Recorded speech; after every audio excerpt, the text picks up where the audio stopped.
Bueno, he estado muy inquieto por muchas circunstancias que yo veo. A veces mi esposa me dice que yo sufro por ser muy observador. Y en realidad no es que sufra, no podría sufrir por cada problema, por cada situación que me entero, pero sí me altera y me preocupa sobremanera cuando las cosas no salen bien, y más aún dentro del pueblo de Dios. El saber que hay dificultades, problemas, confrontaciones familiares, a veces comienzan a hablar ya de separación, de divorcio, hijos que se van perdiendo, personas que por tanto tiempo estuvieron aparentemente firmes en los caminos de Dios y se van alejando, economías. Hoy es muy típico, ¿sí? Hay dos cosas que están afligiendo fuertemente. Entiendo que al mundo y nosotros como hijos de Dios también estamos expuestos a esto. Por un lado es la parte económica, ¿no? Y la parte económica que es importante en nuestra vida, cuando ésta se viene abajo, cuando ésta se ve menoscabada, cuando ésta comienza a fallar, destruye muchas otras cosas, destruye familias a veces, ¿sí? A veces se separan de manera voluntaria cuando alguien sale de nuestras latitudes para buscar auxilio, socorro en otros lados, o se separan porque esto termina en confrontación, porque no hay, y hay veces que parece que agotamos lo que está a nuestro alcance y las cosas no se dan. Y quizás otro de los azotes que está recibiendo el pueblo de Dios inclusive, ¿sí?, es en cuanto a enfermedades. Se han proliferado el número de personas con enfermedades críticas, graves. Se trata de dar alguna explicación. Yo escuchaba una de las tantas explicaciones que se da, que dice que aquellas vacunas que nos pusimos en su momento ante una pandemia y algo había que hacer, a la postre no fueron una vacuna porque no nos inmunizaron en este sentido, sino que fue un paliativo que a la postre hoy está cobrando, está pasando factura, y por eso es que hay muchas personas que se ha multiplicado, por ejemplo, el cáncer, ¿no? Si antes conocíamos de la iglesia una, dos personas que estaban con cáncer, hoy son más de 10, ¿no? ¿Será? ¿No será? No tengo idea. Lo que sí sé es que es cierto que se han multiplicado los casos de enfermedades críticas graves. Entonces, todo este tipo de cosas me aflige, y eso que no me entero de todo, ¿no? De hecho, hay personas con tanta misericordia que me dicen: pastor, he estado pasando esto, ¿sí?, pero no le he querido decir nada por no preocuparle.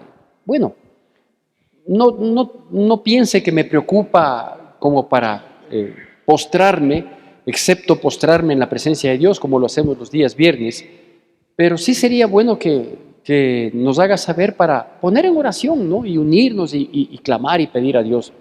Entonces, viendo esta situación que vivimos como pueblo de Dios, me vino a la mente una historia bíblica, una historia que es no solo fascinante por todo lo que implica este tipo de cosas, sino por las condiciones en las que estaba ese pueblo, que yo le veo muy similar. Yo me permití hacer una analogía de esas condiciones de ese pueblo de Dios como nosotros, en circunstancias difíciles como nosotros, ¿sí?, ante situaciones tan críticas y en indefensión como nosotros.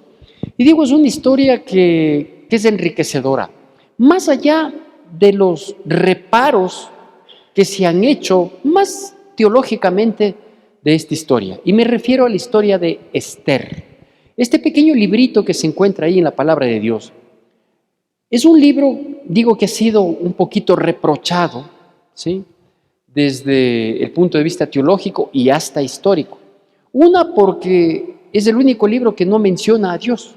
Se ve una manifestación de Dios, se ve un obrar de Dios, pero no le menciona a Dios en el texto como tal. No se ve que haya una invocación a Dios, al Dios de los judíos. Sin embargo, se ve el obrar de Dios en medio de su pueblo.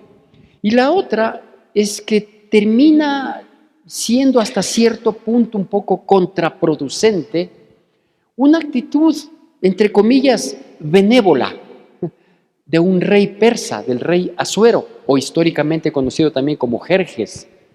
Entonces, como que no ha sido una característica de los reyes de aquellas épocas y de los distintos imperios el que sean benevolentes en algún momento, ¿no es cierto?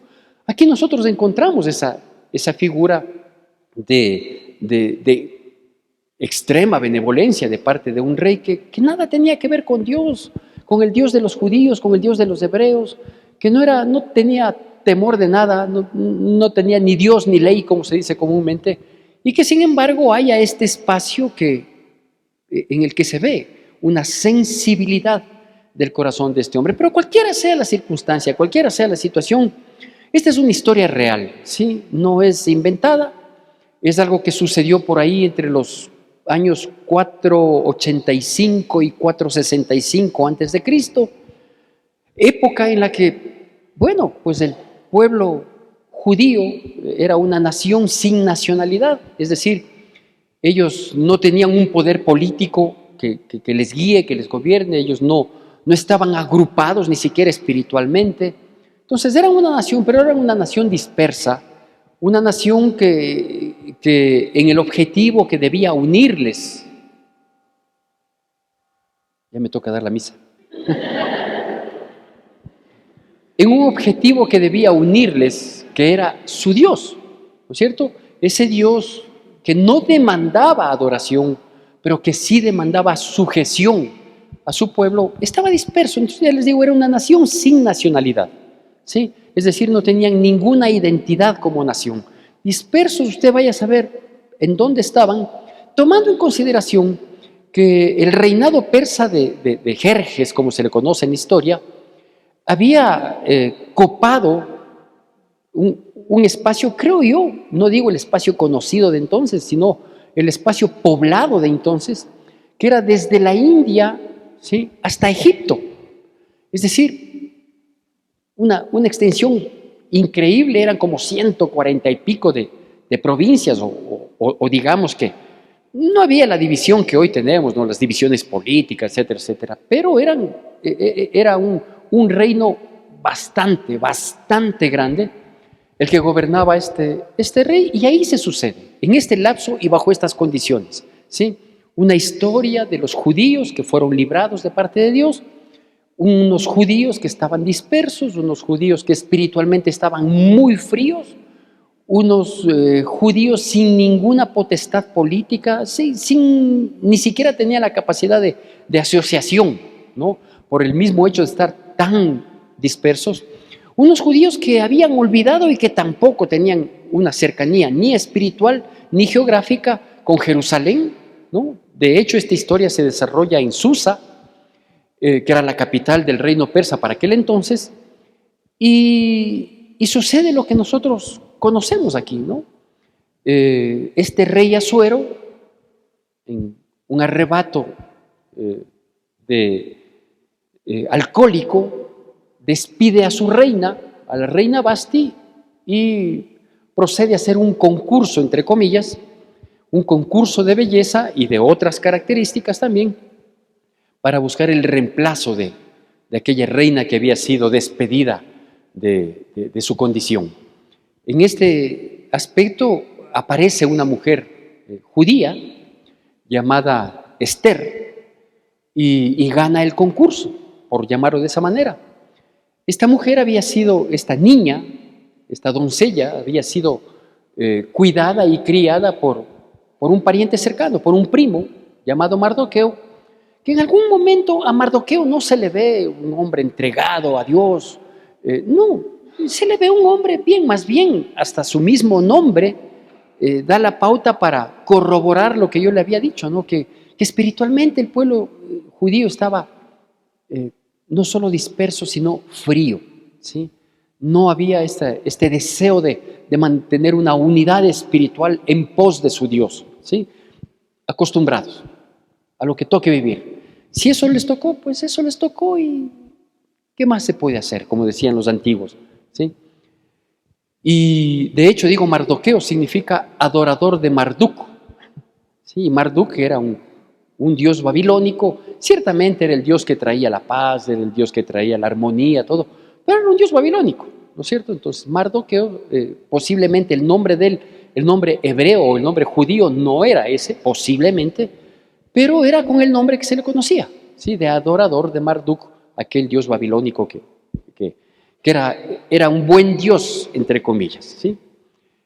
Bajo estas circunstancias, Mardoqueo, en su cumplimiento ciudadano, un día escucha un atentado contra el rey, él lo denuncia, esa denuncia se investiga, se confirma que asimismo se atentaba contra el rey y la vida del rey fue librada. Un evento que como un buen ciudadano lo había hecho y la vida continuó. ¿Qué pasó en esta, no sé cómo llamarle, yo no sé si digo una vida viable, una vida manejable? Estoy hablando del pueblo de Dios.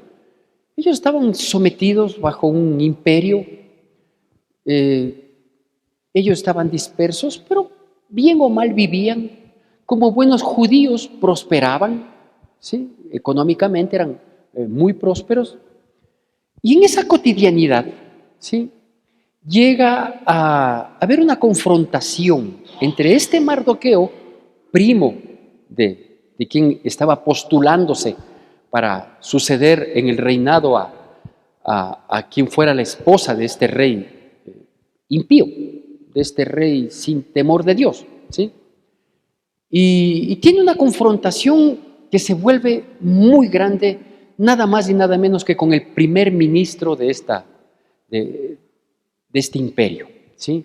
Un hombre que se volvió extremadamente cercano al rey Asuero al punto de no solo manipular, sino de tener en sí mismo la potestad de hacer y deshacer. Este hombre se llamaba Amán. Y una cosa curiosa, cuando yo veo sí los nombres, trato de ir un poquito más allá, porque eso nos aclara el entendimiento, nos da cierta profundidad, digamos, que nos amplía el panorama.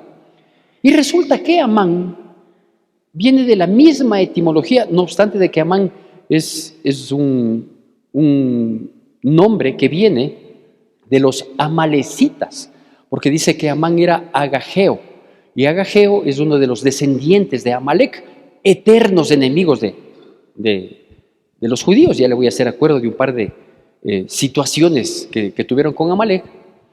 Y este Amán, su nombre corresponde exactamente a nuestro amén.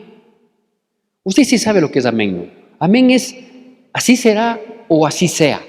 Entonces, cuando nosotros decimos, Dios mío, ayúdanos, decimos amén, estamos diciendo que así sea, ¿sí? Señor, bendice a tu pueblo, amén, estamos diciendo sí, así sea, que Dios bendiga a su pueblo. Y Amán tiene el nombre de este hombre, de este primer ministro, que terminó confrontado con Mardoqueo, y una confrontación que, digo, superó las barreras de lo personal. Tenía este nombre. Entonces, ¿qué es lo que pasa? Que a este hombre se le otorga poder y él hace lo que le place, y así sea. Y no tenía por qué dejar de cumplirse. En su capricho, en su apetito malsano, disponía tal o cual cosa y así era, ¿no es cierto? Entonces, corroborado con ese nombre, al punto que en la manipulación este Amán llega a convencer al rey Asuero, quien ya había adoptado como su reina principal al menos a esta judía llamada Esther, que significa estrella, ¿sí? Y llega, digo, a convencerle de que exterminen a los judíos de todo el imperio.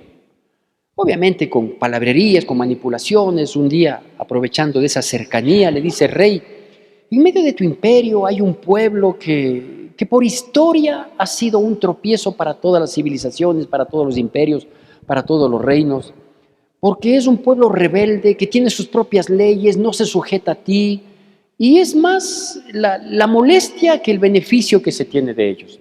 Aparte de que ellos son gente muy pudiente económicamente, así que yo te propongo dos cosas. La una, que te libres de este pueblo, refiriéndose al pueblo de Dios, al pueblo de Dios. Dice: yo te pido que te libres de este pueblo, ¿sí? Exterminémosles. Y por otro lado, su exterminio va a permitir que sus posesiones acrecenten la hacienda del rey, acrecenten la parte económica del reinado. Y Asuero, en sus características livianas decisiones, ligeras decisiones, acepta la situación. Dice, está bien, si va a acrecentar mi capital, mi hacienda, y estas personas son un problema, exterminemos.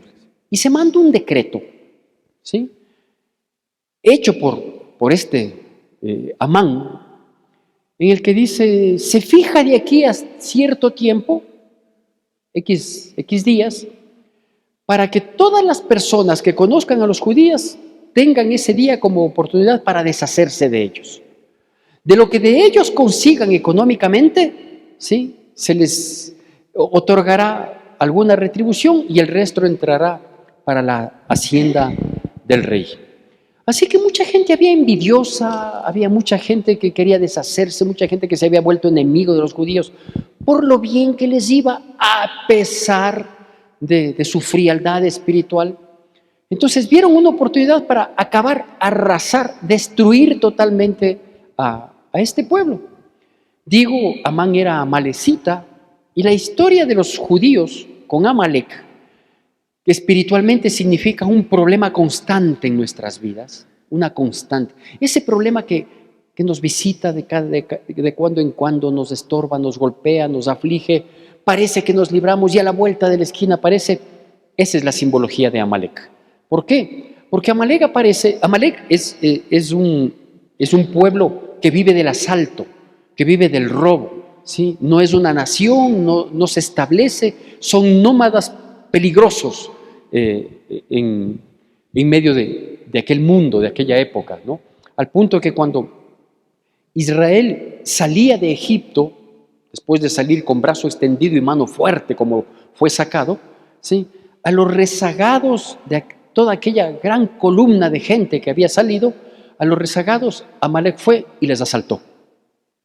Desde ahí aparece Amalek y les asaltan y les roban y les perjudican, al punto que tuvieron que pegarse más al grupo para poder hallar respaldo en sus hermanos que estaban saliendo, ¿sí?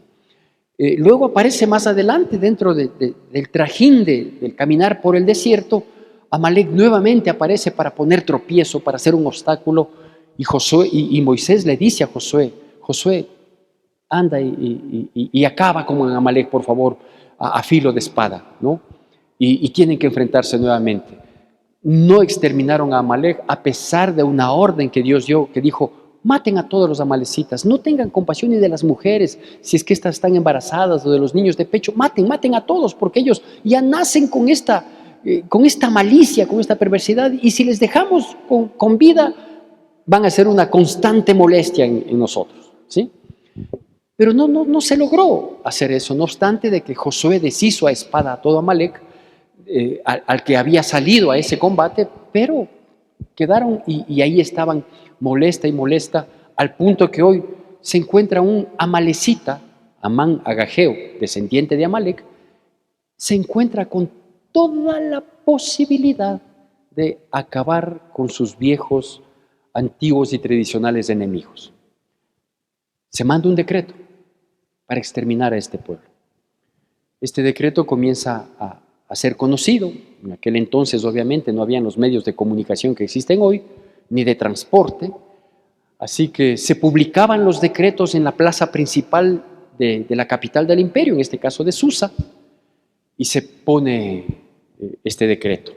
Y de inmediato salen los emisarios del rey a todos los rincones de su imperio. Ya le digo, era desde la India hasta Egipto, y salen a dar este decreto para que la gente se prepare para que aquel día que estaba designado sean exterminados, todos ellos.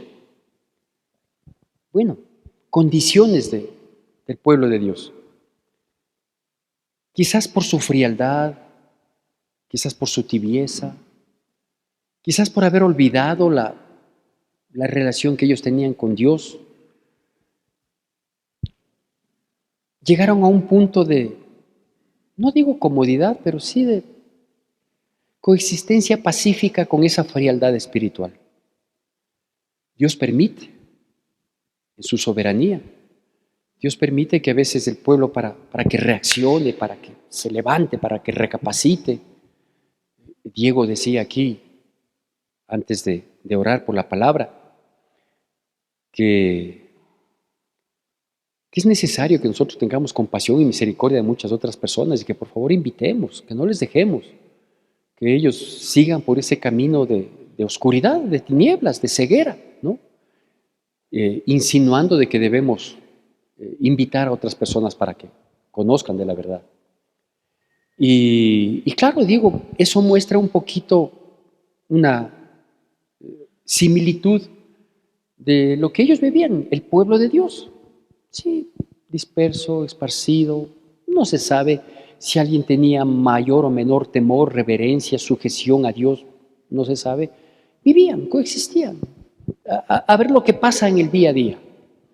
Y Dios permite este tipo de cosas, estos sacudones, estos quebrantos, estos dolores que nos llevan al punto que ellos estuvieron y que yo percibo que estamos en ese punto.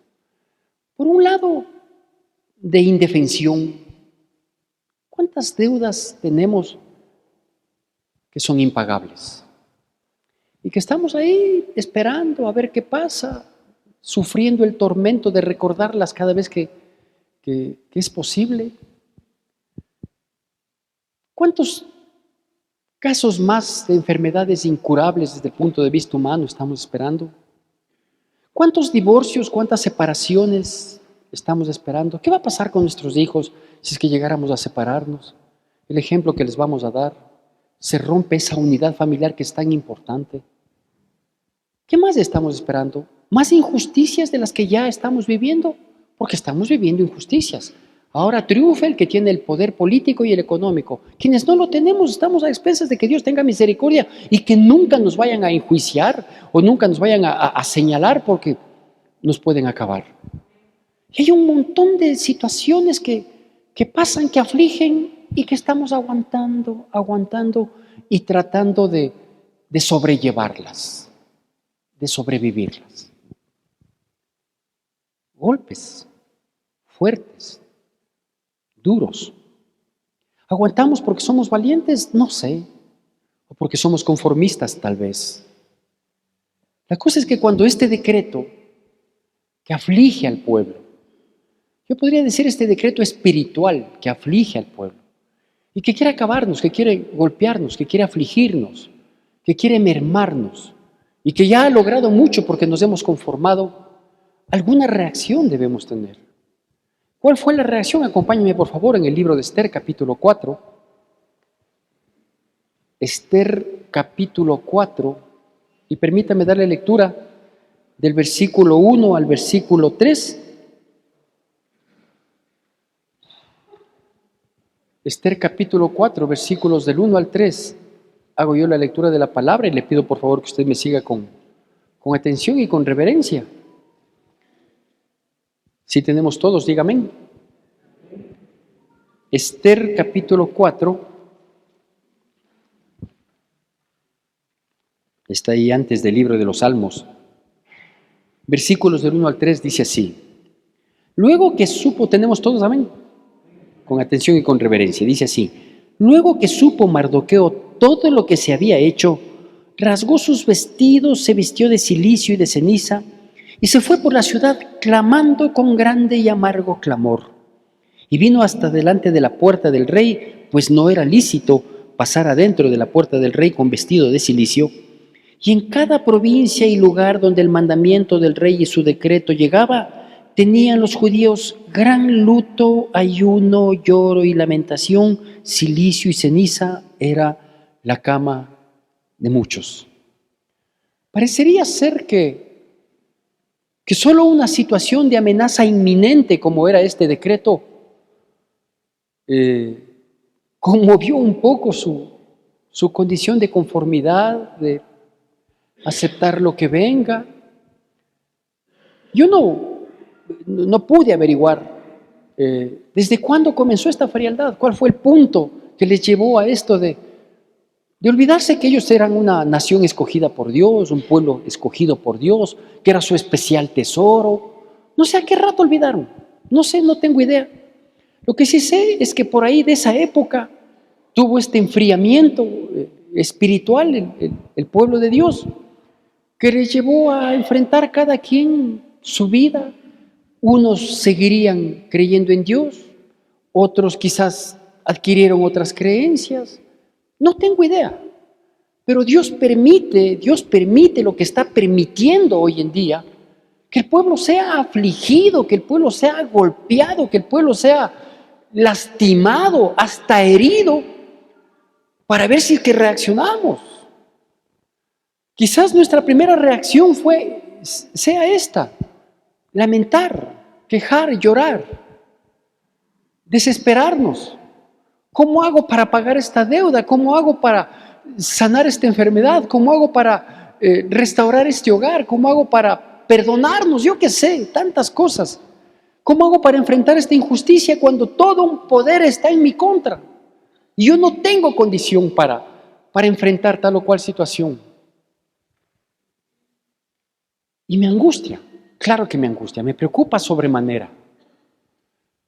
Hay veces que yo no me doy cuenta y durante el día haciendo otras actividades, no necesariamente sentado en la oficina, sino que a veces estoy en el vehículo, a veces estoy en un centro comercial y veo alguna cosa que me recuerda toda esta situación y digo, Dios,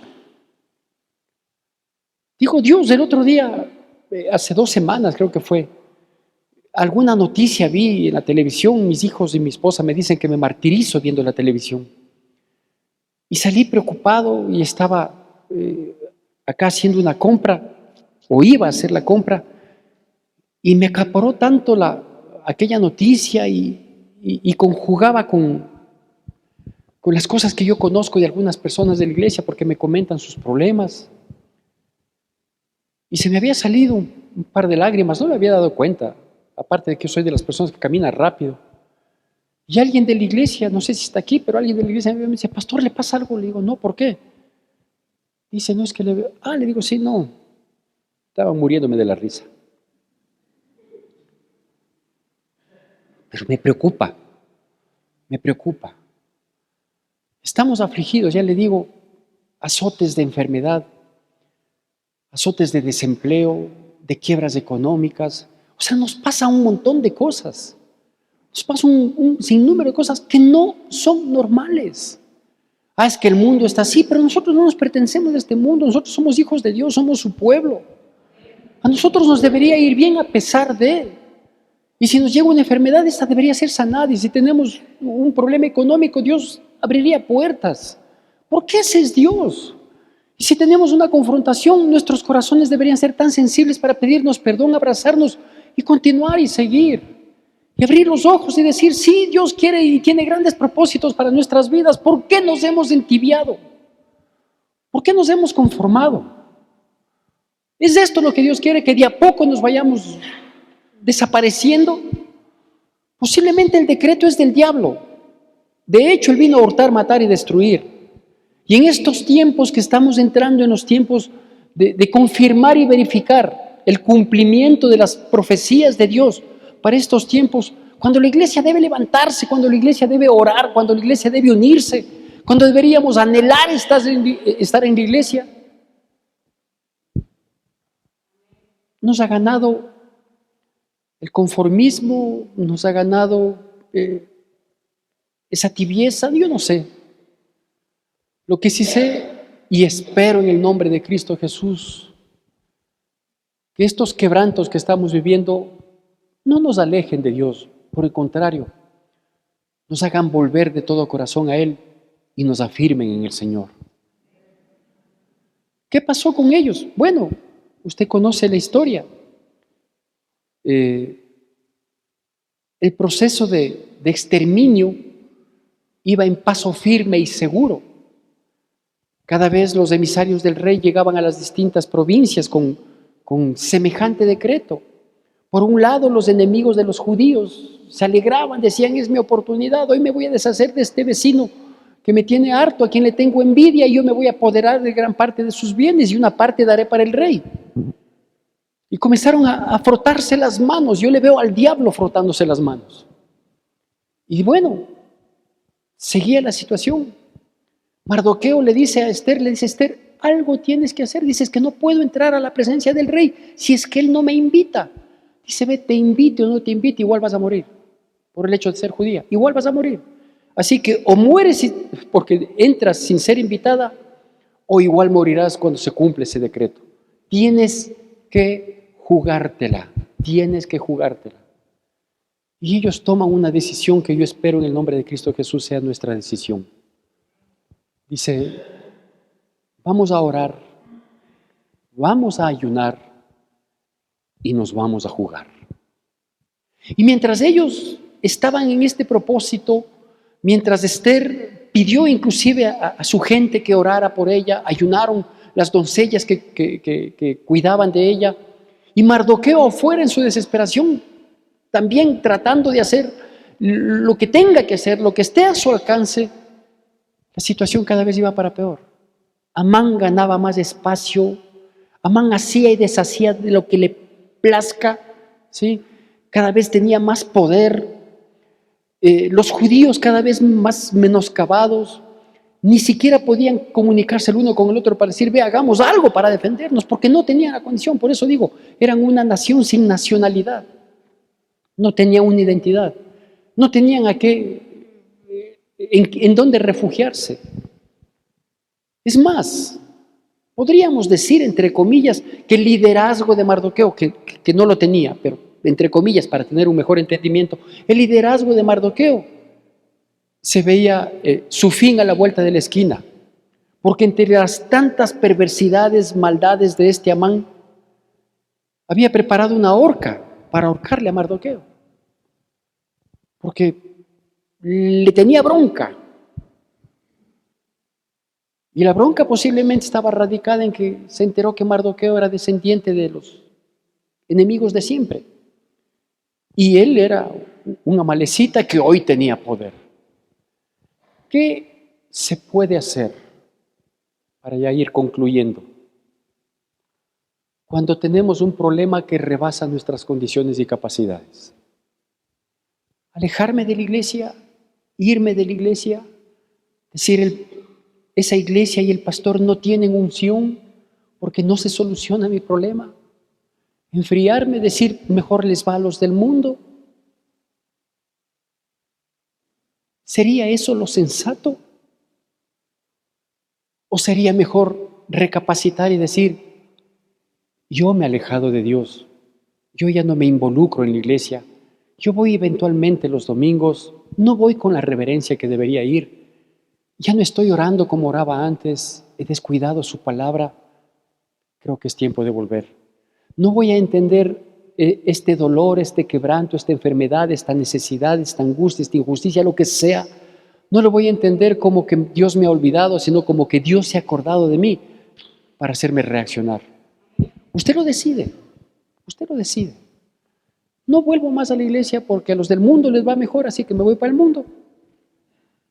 O me afirmo en Dios. ¿Qué sucedió? Que Dios siempre estuvo pendiente de su pueblo. No solo para salvarlo, sino que también estuvo triste, viendo ese enfriamiento, esa tibieza. Y Dios les dio la oportunidad para Él mostrarse como Dios y que ellos se vuelvan de todo su corazón. Y claro, y cuando la horca estaba preparada y cuando el tiempo estaba presto a llegar, Dios usó a esa mujer, a Esther, para poder llegar con la queja a aquel que de algún modo podía evitar la situación, pero sabe que la situación era inevitable. Porque todos los decretos en los distintos tiempos, en las distintas civilizaciones, todo decreto que conllevaba la firma con el anillo del rey era irrevocable. No podía decir, no, ya no, esto no se cumple, no podía. Porque Amán lo hizo todo perfecto, perverso, malicioso, destructor, enemigo del pueblo de Dios, Satanás. Lo hizo a su criterio todo perfecto, de tal manera que no haya vuelta atrás, que la sentencia que acabe con el pueblo de Dios se cumpla irremisiblemente. Pero la actitud diligente de esta mujer, junto con la de Mardoqueo, permitió que el rey mande otro decreto, diciendo, no les maten, porque ya estaba dado un decreto para que les maten a los judíos, diciendo, si es que quieren matar a los judíos, que ellos tengan la posibilidad de defenderse. Amén. Amén. Quieren acabar con mi vida, quieren acabar con mi hogar, quieren acabar con mi salud, quieren acabar con mis finanzas, pero tengo la posibilidad de defenderme. He decidido doblar mis rodillas, he decidido buscarle a Dios, he decidido quebrantarme delante de Dios y he decidido permanecer en su presencia hasta ver el milagro. Esa fue la decisión de todos los judíos. Por fin reaccionaron. Y claro, lo que sucedió es que cuando los enemigos de los judíos pensaban que en aquel día iban a exterminarles y a favorecerse de sus bienes, el resultado fue diferente. Más bien los judíos comenzaron a hacer algo que nunca antes habían hecho. La Biblia dice que ellos se agruparon entre los judíos. Comenzaron a verse, este tiene la cara de judío. Oye, vecino, disculpa, ¿tú eres judío? Claro, yo soy de la tribu de porque se sabían de memoria su genealogía. Ah, qué chévere, entonces hagámonos amiguitos y defendámonos. Y si le has visto a este que me tiene odio, a mí también. Por fin se juntaron, por fin se juntaron. Y juntos se defendieron. Y fueron librados no solo de la muerte, sino que ellos acabaron con sus enemigos. Y ellos prevalecieron. Y cuando se dieron cuenta de la maliciosidad de este Amán, ¿sí? La reina Esther, no solo con sus encantos físicos, sino con su inteligencia y con su decisión de buscar una ayuda que podía venir única y exclusivamente de su Dios, atrae la atención del rey y el rey le dice, ¿qué más quieres, reina? Hasta la mitad de mi reino te voy a dar una frase muy ligera pero muy típica de los reyes. Dice, ¿qué más quieres? Dice, lo único que te quiero pedir es que esa horca que fue preparada en la casa de Amán para Mardoqueo sirva para ahorcarle a él y a sus 10 hijos. ¿Cómo se llama esta prédica? Esta prédica se llama Un final mejor de lo esperado. Un final mejor de lo esperado, porque no solo fueron librados, sino que ellos pudieron deshacerse de sus enemigos. ¿Qué estamos esperando? ¿Mayor dolor, mayor aflicción, mayor quebranto? ¿Qué estamos esperando para despertarnos, para levantarnos, para volver a ser esas personas fervientes en espíritu? No es suficiente lo que nos está pasando a nosotros y a los nuestros y a nuestro país. ¿Podemos salvar nuestro país? Claro que podemos hacerlo. ¿No tenemos candidato? No tenemos candidato para proponer cualquier mentira. Pero tenemos a Dios de nuestro lado. Solo tenemos que volvernos de todo nuestro corazón en pos de Él. Y permítame terminar con parte del clamor que tiene que ser, que se encuentra ya en el libro de los Salmos, en el capítulo 34. Oiga esto, dice así: los ojos de Jehová están sobre los justos, y atentos sus oídos al clamor de ellos. La ira de Jehová contra los que le hacen mal, para cortar de la tierra la memoria de ellos. Claman los justos y Jehová oye, y los libra de todas sus angustias. Cercano está Jehová a los quebrantados de corazón, y salva a los contritos de espíritu. De nosotros depende, o nos volvemos de todo corazón, o seguimos en la condición, no sabemos en qué puesto de la lista del enemigo estamos para ser exterminados. Pero mi casa y yo serviremos a Jehová. Que Dios bendiga poderosamente nuestras vidas en Cristo Jesús. Que la gracia de nuestro Señor Jesucristo, el amor de Dios nuestro Padre, la comunión y consolación de su Santo Espíritu sea con todos y cada uno de nosotros, y el pueblo de Dios, que es el pueblo más feliz sobre la faz de la tierra, dice: Amén.